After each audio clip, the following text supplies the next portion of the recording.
Hi, welcome back to Dynamode TV. My name is Nick and I'm the Dynamode Group Product Manager.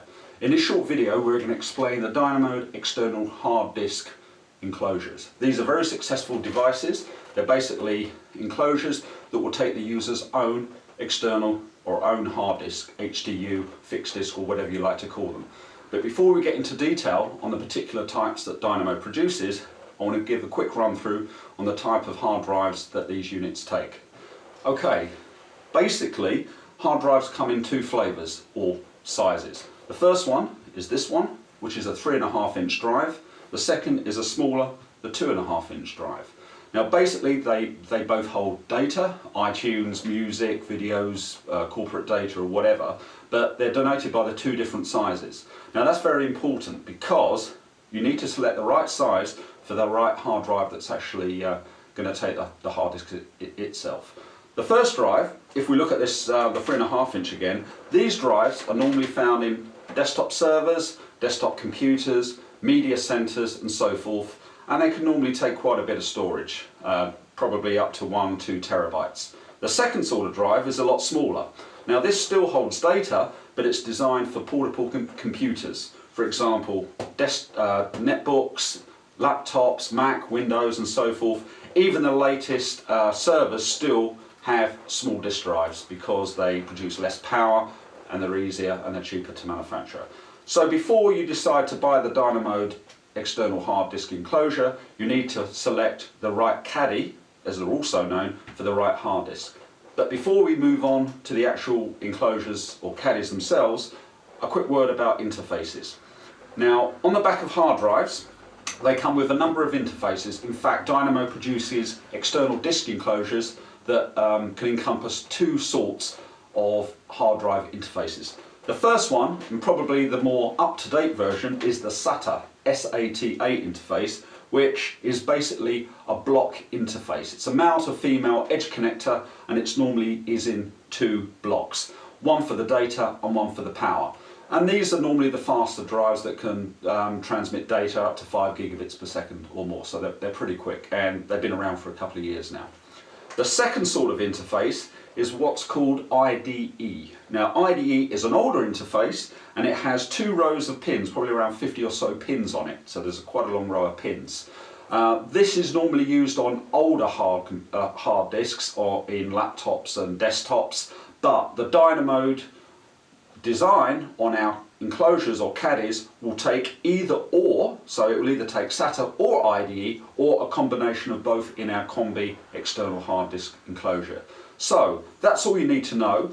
One more thing, why do people use external hard disk enclosures? Well, they may have sensitive data that they don't want to throw away, they want to maybe upgrade their notebook, their desktop, they've got a spare drive now. What do they do with it? They don't want to throw it away. They can buy one of the Dynamode enclosures, which are very, very cheap and economical, put the drive in there and they've got external storage. Fully compatible, for example, Time Machine under Mac or Windows, System Restore, Linux or Unix or whatever.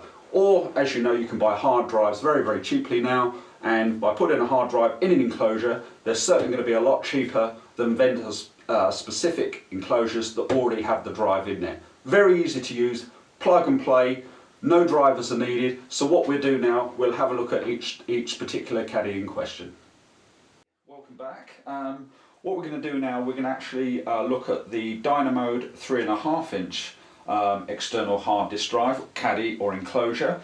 This particular one will support a 3.5-inch form factor SATA interface only, so it will support a SATA interface only as donated by the two connector blocks here. External enclosure, probably up to around 2 terabytes or more depending on the technology of the drive in question. So the idea is this drive will fit into that enclosure, so we'll have a closer look at the enclosure itself. It's a nice enclosure, it's an aluminium enclosure, it has a status LED on the front, and it can either be mounted on this pedestal or on its side. And to actually install the drive in question, you simply open up the enclosure like so, and then the drive itself simply connects inside into the actual SATA interface that's loaded down there. Once that's done, you simply slide the enclosure back on and then attach the rear black plate here, and it comes with a complimentary screwdriver kit and accessory. So once that's done, it can be simply connected to the top here, and the actual drive is inside. Now, with the actual drive itself, it comes with an external 240 volt power supply, and it will also come with a USB cable as well. Now, this is a larger external storage enclosure, so this is great for things like servers, desktop computers, but it can still be used with notebooks and laptops as well. As I said, it will work with Windows, it will work with Windows 98 ME and above, including Vista, including Windows 7, 32 and 64-bit edition, as well as Mac OS 10 or above. It's great as an external backup device. If you've got important data such as photos, documents, music, or whatever business data that you may have, it's an ideal opportunity to back up your actual data on that. Easily to power on, it comes with an on-off switch on the back, and it is totally compatible, totally silent in operation, and extremely reliable. So if you've got any old drives that you need to use, certainly to buy something like the Dynamode 3.5-inch caddy. This has a part number of USB-HD3.5SA, and this is dead easy to use, and you should be able to install a hard drive in 5 minutes or less. Okay, that's it. Thanks for watching.